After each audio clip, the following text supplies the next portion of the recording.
Hello, this is Ricardo Diaz welcoming you to CU Immigration Forum TV, a community service that hopes to bring you closer to the issue of immigration as it happens locally, statewide in our nation, and as of recently worldwide. This is the second of a two-part series in which I wish to report a little bit about my trip to Russia when it comes to immigration. But before I get into that topic for today, I just want to update you on a few happenings on the immigration front in our own nation. Locally, we've had a couple of items happen. The Democrat candidate for the federal seat in the House was in town, and she came to declare her support for many of the causes that a Democrat would likely be supporting, but especially several of us were there in the meeting from CMU Immigration Forum, and she declared her support for comprehensive immigration reform. She has previously said that she'd support a path to citizenship, but she, surprisingly, I didn't know her, Callis, also shared her story, apparently on both sides of her family. Her grandparents came here as immigrants, and the only reason they ended up in Illinois, according to her yesterday, was that her grandfather couldn't get a job back east because he was Irish, an immigrant, and therefore unwanted in the bigger cities, which I thought was a very interesting way of explaining herself. I've also seen Senator Durbin do the same thing, tell about his mother being in the arms of his grandmother as she, quote, got off the boat. Many of us are 3 or 4 generations removed from being immigrants, and yet it's easy to forget that they also suffered great hardship. They came usually not because they wanted to, but because they had to. And they came at a time, 100 years ago, there was no immigration laws, basically, unless you were Chinese. And everyone else was welcome to come as long as they went through Ellis Island or on the West Coast, and they got inspected for health reasons.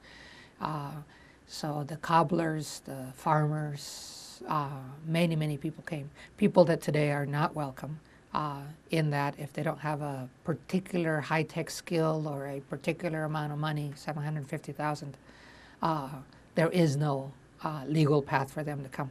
It's easy to forget, but definitely true. Another news, nationwide, there's still a back and forth with Representative Boehner having stirred up his party to support immigration reform. He came out and said, and basically taunted those that didn't want to put themselves out there. But a week later, he had withdrawn some of that. It's very hard in the Republican Party going back and forth. It looks less and less likely that they will put up an immigration bill for a vote on the floor. People say that now there's enough votes to pass a bill if it came to the floor, but there's no bill that comes to the floor unless there's a leadership. Unless the leadership agrees. I heard from the head of Migration Policy Institute, and as she said in a small meeting, she says, well, there isn't very much to happen on immigration reform unless it happens after the vote in November. So there might be a month, a hopeful month from November to December before they go on break that there's an immigration bill that passes. But it's unlikely, and I am just keeping that glimmer of hope that something does happen and that it is positive. Unfortunately, bad things can happen too. So coming back to, so that's in the U.S. In the state, there's a couple of bills being introduced soon. We'll update you as soon as they come out. The proposals are no good until they're codified into a bill, and so we we try not to talk about them until they do become a bill that then people can react to directly. So that's on the local. On the national side, there's opportunities. New York Times yesterday, an article on somebody who had been here, who thought he was a citizen, had acted as such for 50 years. Turns out that his paperwork was messed up. There's less and less of those errors. When someone applies for a visa or for residency, it comes with at least a $1,000 bill. And so the whole idea is that the immigration system should be self-supporting, and so they collect quite a number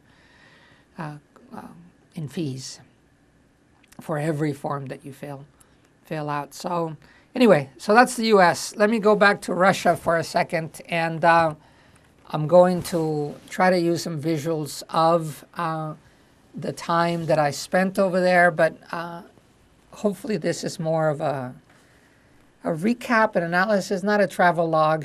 I'll show you some of the things that I saw while I was in Russia related to immigration. That made me think quite a bit, made me just contrast with what we're doing. I'm going to show you then, if we switch the screen. I met quite a number of people, and some, if you've been watching our this program, on the far left is Leonid. Leonid came here last year and visited us in the Midwest, mostly based in Urbana-Champaign. And he and his partner were, I just had them see, especially the schools, the court system, our chief of police here in Urbana, and the educational, the health system, so they would get an idea to contrast. In this picture, we're at a meeting with government officials of the Department of Labor for their region. Russia, as much as we hear from Moscow, is really very regionally led, and their governments and I got to meet with several ombudsmen and human rights, and in this case with labor. These are representatives from the Kyrgyzstan, and then a little bit to the right, Tajikistan. They're on the far right, and then we also had representatives in this building from the various sectors of society that would be receiving. The meeting was on how to receive immigrants in this region that is actually quite far north, quite far from the border, but the immigrants arrive because they can cross. There is basically no border between the Russian Federation and these smaller countries, and so they can walk across, bus, whatever. But when they seek for employment, that's when they run afoul of the law. And in this case, the man in the center is the director of an employment center in Kyrgyzstan. And his job is to try to connect companies with local workers.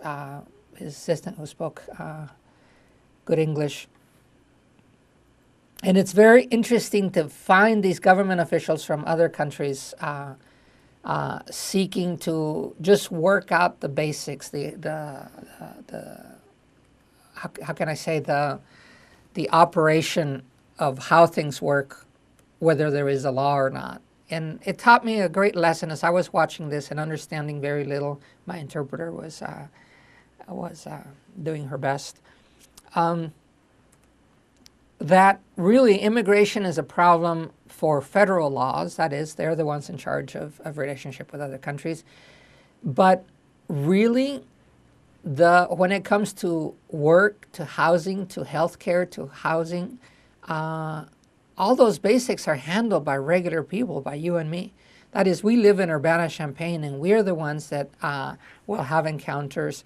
The border is very much at our doors of our institutions and of our homes when people move next door.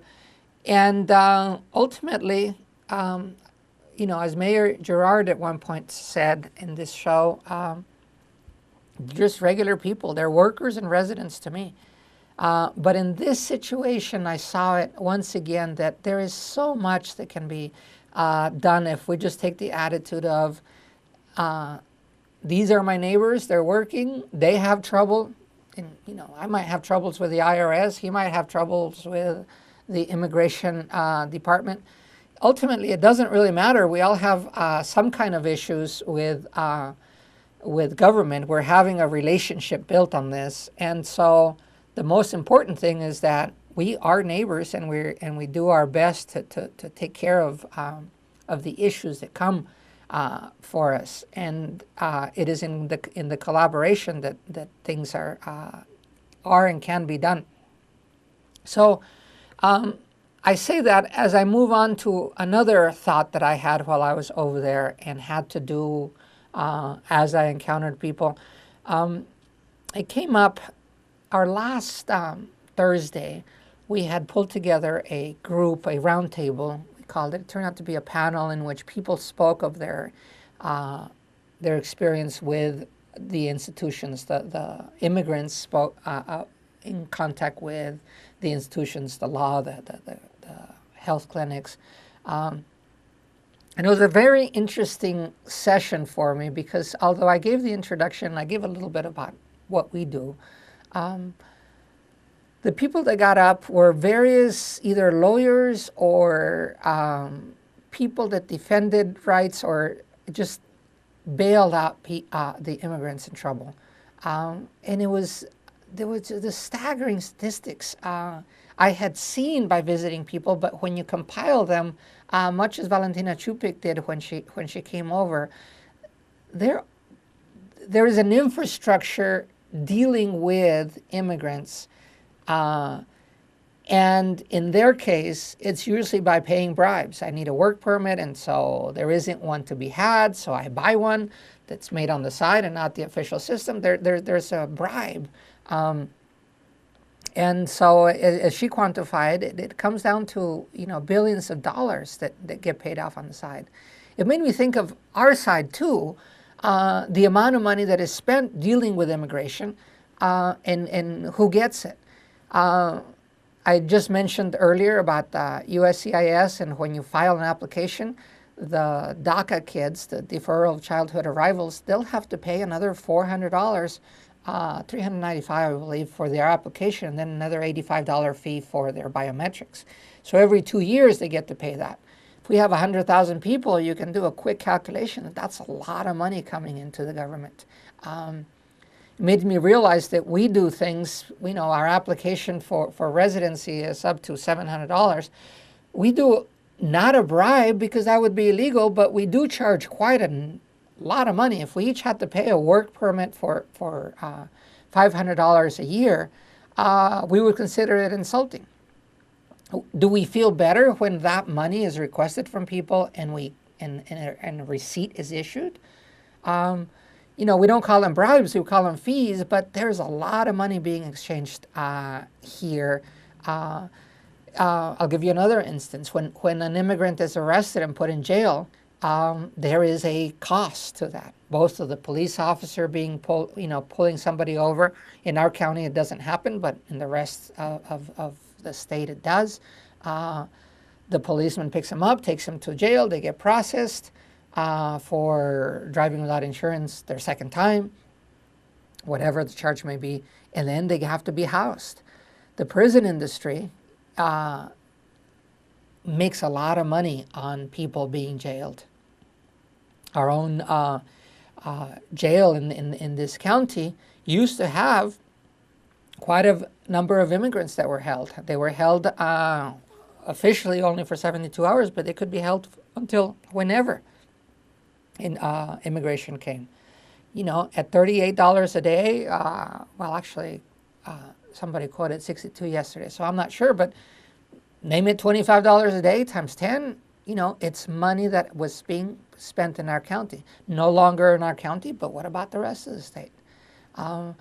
There was a prison in Joliet that was going to be one that handled all these people and being run by a private company, charging the government, that is charging you and me, because we're the taxpayers, to hold people unnecessarily. So the lesson for me as I observed these situations in which the bribes were going, I knew that the treatment of immigrants still happened. And I could see it there with their numbers as bribes, and for us, it just becomes fees. And I don't know if anybody quantifies that, but I'd like a Valentina Chupik on our side to do that. Let me show you a couple of instances in which this happened. I'm going to show you a little video. I'll up the volume here, and we'll switch the screen.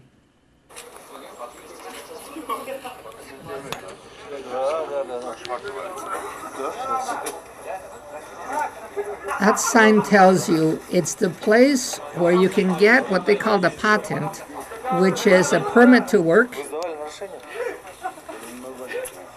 And what you see as bars, those are just the bars to the entrance to the building. The building processes so many people, and when the paperwork has to be distributed to people, and now I have to turn off the sound so you can see it. Those are immigrants waiting for their paperwork, but what they do is there are so many people, and in this case it's only like 400, lining up, that they'll do bars to separate somebody, all the people, much as you would do in the airport, you know, to make a line, or at a bank. In this case, they just do it with metal bars so that people don't get at each other, because they're often waiting there. This is, you can't see the time code, but these papers, and it's just a work request, is distributed. You can turn in your papers during the day, but you have to come back at 10 p.m. 2 weeks later to pick them up. At first, I couldn't believe it until I was taken there, and we were there at 10:30, and a good portion of them had already been distributed, so a lot of people had left. Why do government officials work this late? I couldn't get an answer.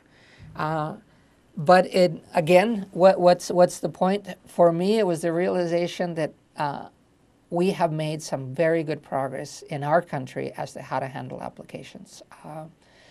Granted, it's been bounced around in the last 4 or 5 years, but now we can safely say that there's 2 processing centers for most every form that we fill out. You include a check, and then it gets sent over, and then you normally get your paperwork over the mail. Only one that happens that way, you receive it over the mail, but you go in person and get in line and whatever else happens when one does biometrics. In this case, Chicago or Indianapolis are the nearest places. You go, pay your fee, and then you walk in, and there's, as federal buildings are, a pain to get into. But I was just there about 2 months ago, 2-3 months ago, and it was a relatively painless procedure. 15-20 minute wait, but the actual procedure was done in 10 minutes or less. Surprising to me, given that one used to have to sit outside of the building at 4 or 5 a.m. To get a number so that then you could sit in line to be able to get there. Most of the procedures, even when you have to go see a person, there's a number, there's an online request, and when you show up, the wait is relatively short. I'm going to show you one more picture here, one more video. Let me switch to it.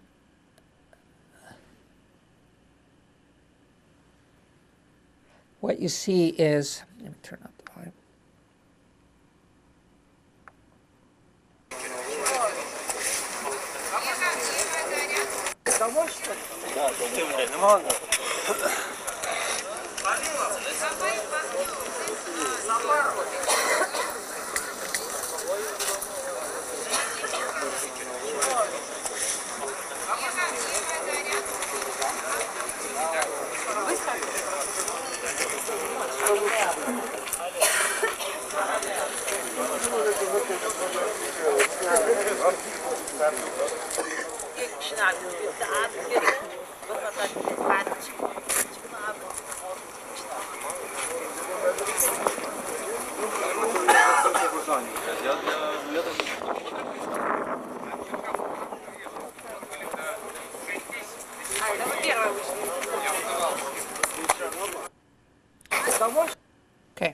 going to just walk you through this a little bit. This is another center in which paperwork is handled. In this case, to be turned in, you can see from the light. People are called in so they can turn in their paperwork. This is a national center in Moscow, in the area. Once again, we have very little of that anymore. People waiting in lines. We saw the refugee center in the other segment where they're processing also Ukrainians. I am hesitant to be too optimistic, but this kind of processing of paperwork, and this is the national paper for receipt of documents, is quite a sight and quite disabling to be there, because you don't know whether your number is going to be called, whether you're going to be one of the people that have to come back tomorrow, get in line again. Not unusual for then the doors to close before you come up to it, and you're done. You have to go and start over. The last reflection I'd like to give you happens in interviews. I'm going to show you 2 clips of interviews done by Valentina while I was there. They were mostly done at my request because we were going to hold, and we'll show the video and I'll talk over it, because the people were, we try to protect them from their face and both, sometimes their voice, depending on whether the immigrant was easily recognizable by voice or by who they were. We carried out a series of interviews because we wanted immigrants in the room with us as we had the roundtable.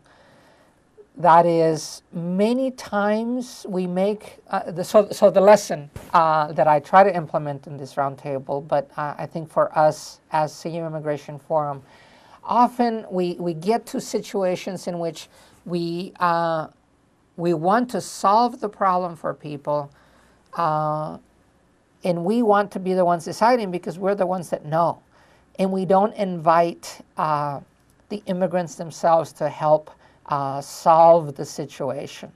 Valentina does, their interviews, protocols that she follows. One of the questions she asks in this series of interviews that she's conducting right now is,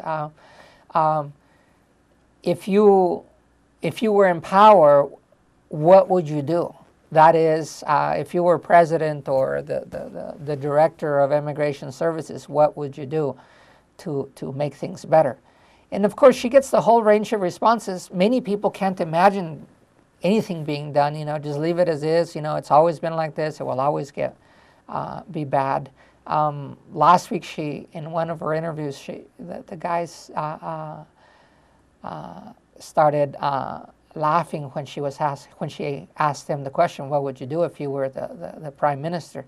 And he says, "Why are you laughing?" He says, "Well, I just had a good solution." What were you thinking? "Well, what would I do if I were a prime minister? I would kill myself." And Valentina was like, "Wait, what's going on? Why would you kill yourself if you were prime minister?" And he says, "Well, I would kill myself and that would make everybody happy." Because, of course, he's a very not popular prime minister, and things keep getting worse for the immigrants. And so that was his solution to things. While that's in jest, I often find myself in situations in which I have to speak for all immigrants, or I have to speak for an organization that advocates for immigrants. There are so many situations in which I don't know what the right answer is. I cannot provide a solution. I can make observations, I can cite the past, I can ask other people, but it would be so much easier if we just invited immigrants to speak for themselves and to provide options that would make sense to them. I'd like to close today with a thought that perhaps much of the problem of immigration, because there are problems associated with this, would be better if we just asked the people, what would you do? If we both have a goodwill ending in our minds as what we're working towards, asking immigrants themselves, as to what would be a good solution. From my observation, until we make immigration or migration possible cheaply and efficiently, that is, more cheaply than illegally, through fees, if you will, to extend what we do now, then people will do what they have to do. They will walk through the desert, they will pay somebody off, they will do whatever, because that's easier than what our system is. In our system, many times we make it impossible for people to immigrate. And therefore, what do they do with impossible? They'll find another way, because the legal way does not exist. It's impossible to do it legally. In this case, both in the videos of the interviews that Valentina Chupik is doing, it came to mind to myself that the comprehensive immigration reform and asking for citizenship became one of the big asks since 2007 by the Democrats. We would not reform unless we did it with a path to citizenship. Back then, in rallies, I asked people what they would want to do, and more recently in CU Immigration Forum in our own strategy session, people want a legal way to come and to go home. That is a work permit, a social security number, those things that would enable them to just have a life and then be able to go home would go a long ways. So hopefully leadership is listening. We've sent that message telegraphed in. The Pew will do their research, and hopefully that will solidify that the path to citizenship is but one option of how to solve things. So those are some of the lessons I learned in Russia. I appreciate you listening and having the patience with me to decipher the things that are going on international that might apply to us. My name is Ricardo Diaz. I'm with the CU Immigration Forum, and I invite you to listen to us on Fridays, Sunday nights, and I believe Wednesday nights. So thank you once again. Until next time.